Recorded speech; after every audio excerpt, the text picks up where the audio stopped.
right, good evening. My name is Brian Long, and I am the principal of Tequila High School, and it gives me great pleasure to welcome you to the Rising 9th Grade Parent Night. My job is basically I get to talk to you for a couple of minutes and brag to you about the awesome school that you're getting to send your child to. I am so proud of this school and the kids and the teachers that work here. It is a fantastic place to work. I feel so blessed that I get to come here every day. My children have only attended Tequila schools their whole lives, and so for me it's really special. My children went to Tequila Elementary, Tequila Middle, and then now I have a junior here at Tequila High School that's getting ready to go off to the University of Georgia. And it's exciting to see them make their way through this cluster and to see the great job our elementary, middle, and high schools do at preparing these students. So it gives me great pleasure to welcome you tonight. You are in for an exciting ride. I was just being appointed principal here as I was sitting in your seat as well. So I was kind of splitting duty that night as a new 9th grade parent and as a new principal,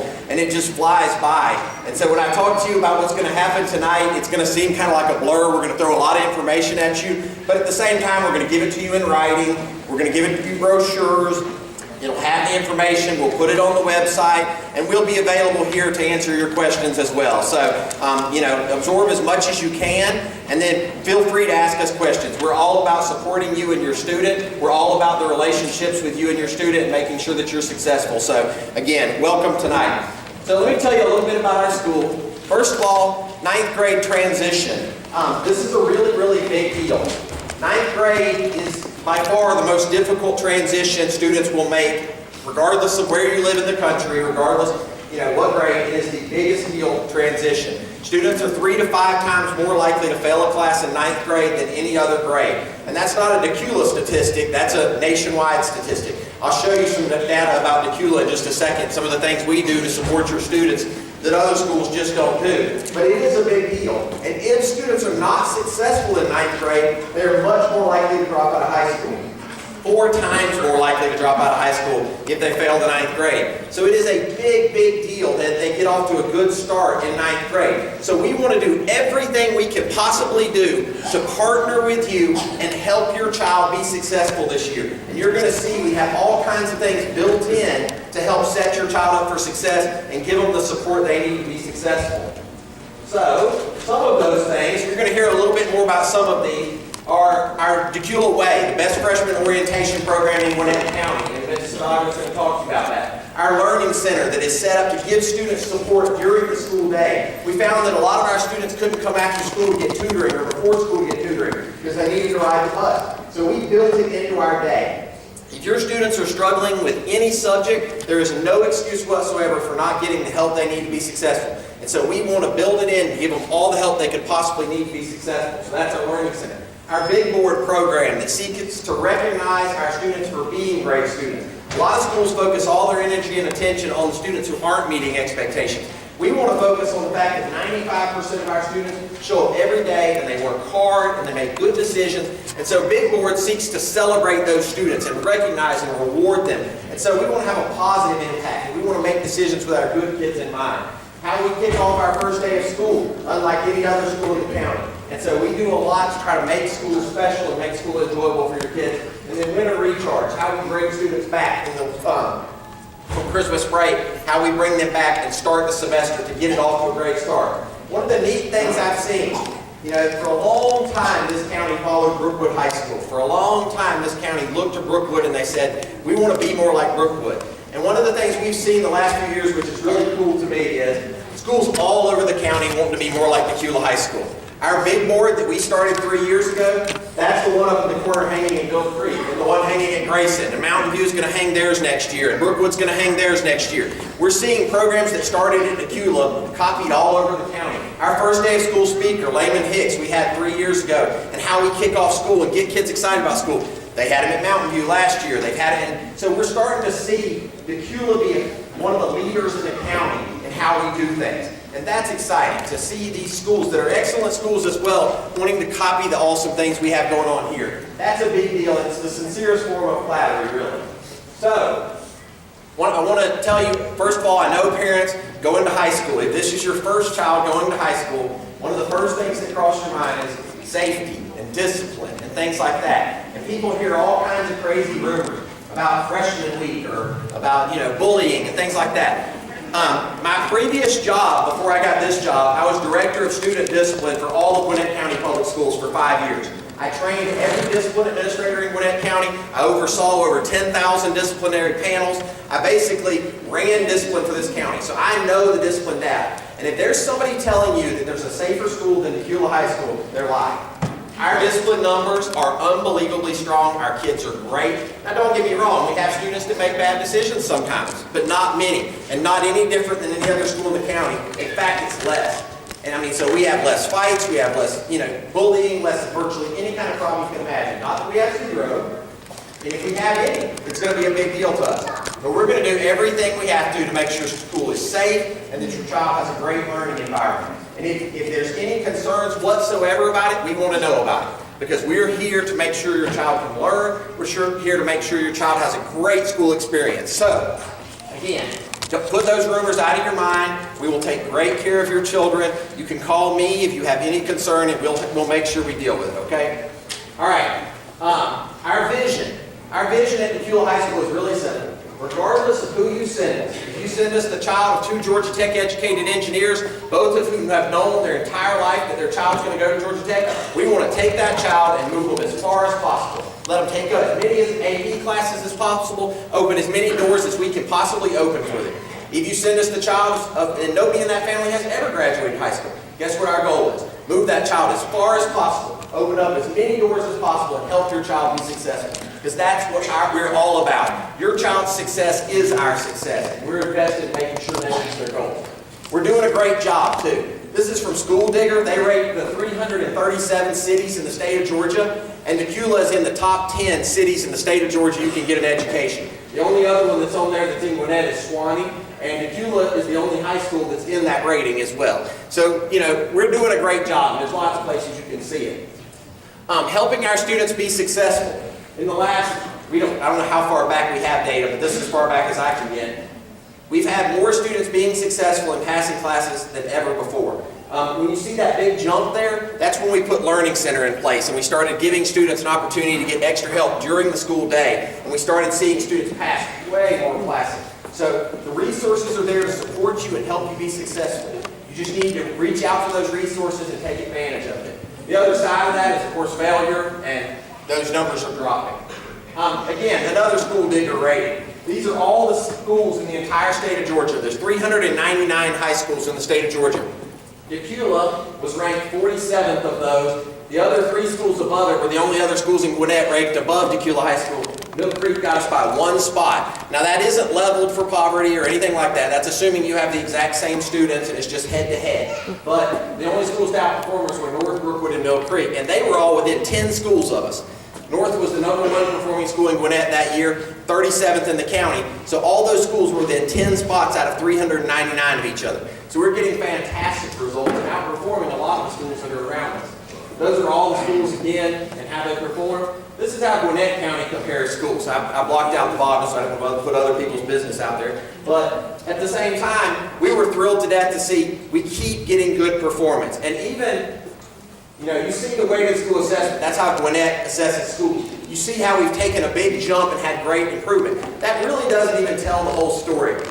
The real story is that all of Gwinnett is improving as well. And so we got 6th 3 years in a row, but really we showed a great deal of improvement to do that because the other schools are improving as well. So we actually are thrilled to see how much growth we've gotten and how much performance in students we've been getting the last few years. But of course we're not content with it. So we want to be the #1 school in Gwinnett County, and we have a plan to get there.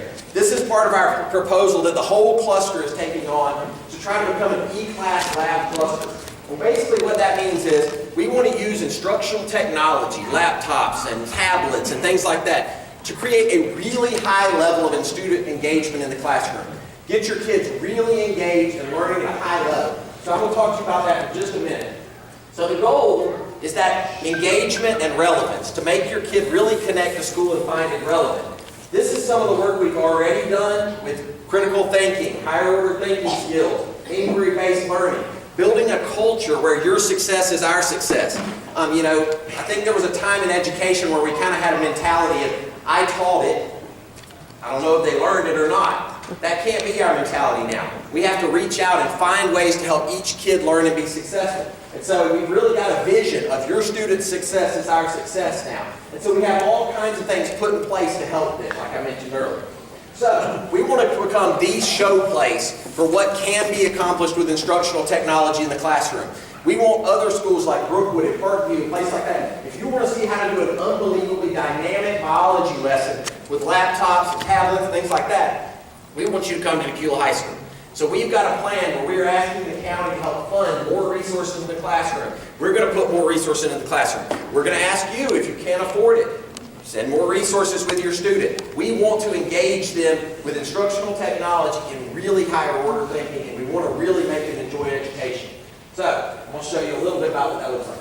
One of the reasons why it should be us, why the county should make us the lab cluster that everybody wants to copy, is we're already leading the county. The county tracks student use and teacher use and sees who is using technology in the classroom. And almost every single month we lead the county. And so we are already using technology in the classroom, and we're really just getting started. Next year is when we're really getting excited about our plans for instructional technology.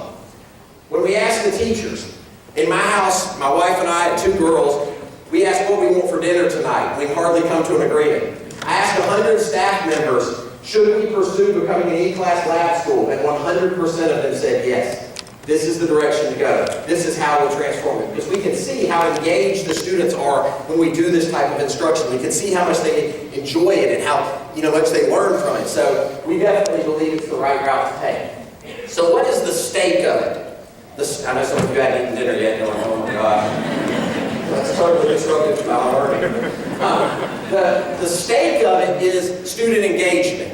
Formative assessment, knowing who's with me. It's not good enough I teach the math formula. I need to know who learned the math formula. It's not good enough that I taught the social studies lesson. I need to know who learned it. So formative assessment, figuring out who's with me. And then doing something about it. Giving students an opportunity to go back and learn things. Maybe they missed it the first time and failed the test. How are they going to go back and learn it and catch back up? Because it's not good enough that they fall through the cracks.